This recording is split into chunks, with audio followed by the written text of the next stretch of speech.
Let's listen in. In consonance with the national aim of assuming a rightful role in the emerging world order by unhindered socio-economic development, the primary mission of the armed forces of any nation is to ensure territorial integrity and to provide a secure environment for development. Keeping this in view and the security environment in our region, armed forces have to be prepared to deal with both external and internal challenges spanning the entire spectrum of conflict. While facing such challenges, we need a strategic vision for ensuring self-reliance and maintaining an independent capability because of two pillars on which our policy is based on. And these two are that the country has got no extraterritorial ambitions and it does not want to transplant its ideology on anybody. Now this demands that we have an independent capability to equip our armed forces, a capability that does not get influenced by too much of dependence on external factors. The Indian defense industry has grown. Our past experience has been that the initial stages we were only catering for maintenance and repair at the lower end of development cycle in the industry.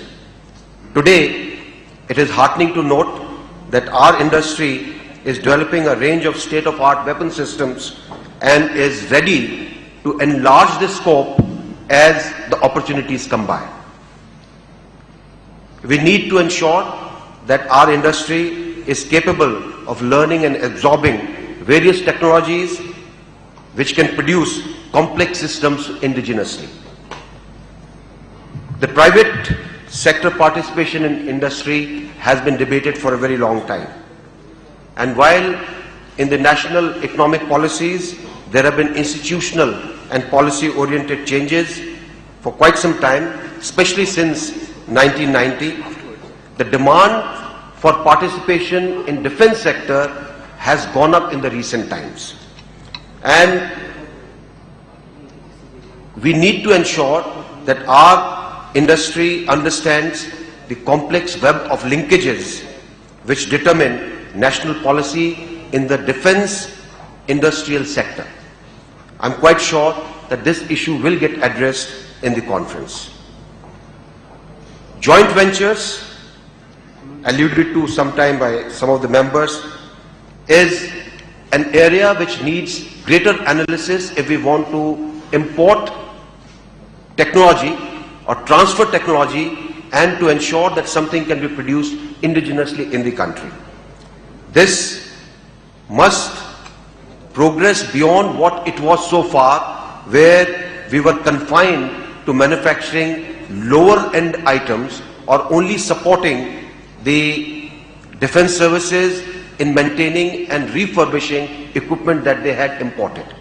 Joint ventures must go to joint design and development as well as co-production if we want to enhance the scope of participation in defense-related ventures. There are few issues which I see as challenges for the private sector. First is access to proven technology. How do we get it? Who is going to give you?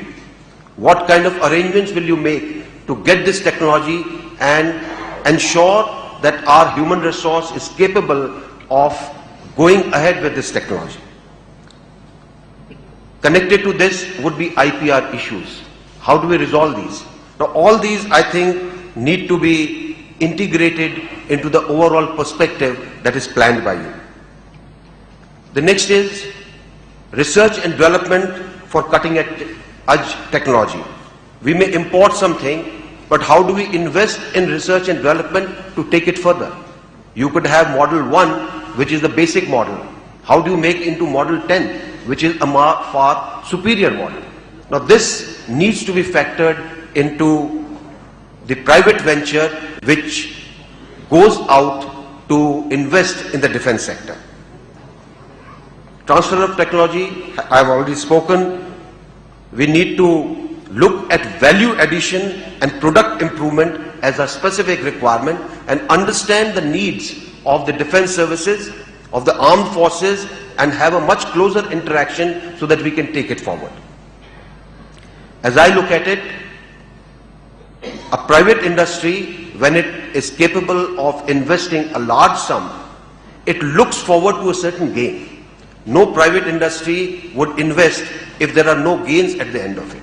And therefore, there has to be a much closer coordination between the industry, the various sections of the government, the various ministries who deal with various things, and the armed forces, so that this is a long-term investment. You cannot have a short-term investment which fizzles out after a certain number has been produced. It is of no use to you. And therefore, we need to look at what could be possible exports which will ensure that you can cut down the costs of the production in the long term. How do you finance your R&D? That also is an issue that needs to be looked at. And in terms of promoting R&D, you need to look at more innovative ideas. Do we want to have an annual defense related or industry related science challenge in which some ideas come up and you progress those ideas, and those ideas are then jointly financed by the private industry and the government? We need to look out for much more innovativeness in finding things which will enhance our industrial capability. We also have the offset policy, which has been designed to assist domestic defense industry. I think it needs to be analyzed by the industry in greater detail so that there is a greater interaction between the industry and the government so that we can make the best possible use of this policy. Import substitution, which at the moment is very negligible because 70% of our equipment still comes from abroad. We need to look at it very seriously as to what we are going to do to ensure that this becomes in the ratio of 70-30 in favor of our own industry. Now, with all these measures, I think there is scope for our defense-related private industry to grow exponentially. And I'm quite sure the captains of industry who are present here would have put their minds to it, would have analyzed these issues, and would further analyze in the conference as it ensues so that we can get the best possible results. As armed forces, we are committed towards giving as much encouragement as is possible to our own industry so that we can become more and more self-reliant. We can produce equipment indigenously and we do not have to depend for things which come from outside and which create problems subsequently. With these thoughts, I wish you all a success, great amount of participation in the conference that ensues, and a lot of ideas which will fructify in the future. Thank you very much. Jai Hind.